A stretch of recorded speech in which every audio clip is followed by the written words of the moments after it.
The first thing we need to do is extend the room out halfway.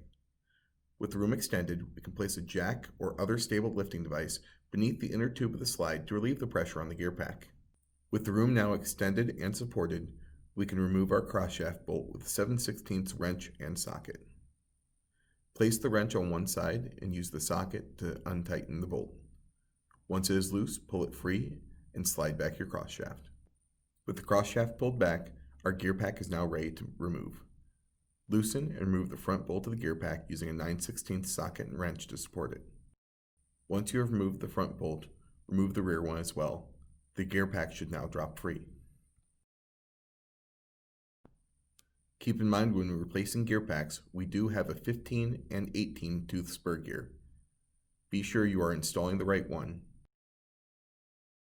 Raise your new gear pack into place and use the rear bolt to hold it there. If you have already inspected to ensure that you are installing the correct spur gear, then go ahead and tighten down the rear bolt. The next step is to pivot the gear pack into place and secure your front bolt.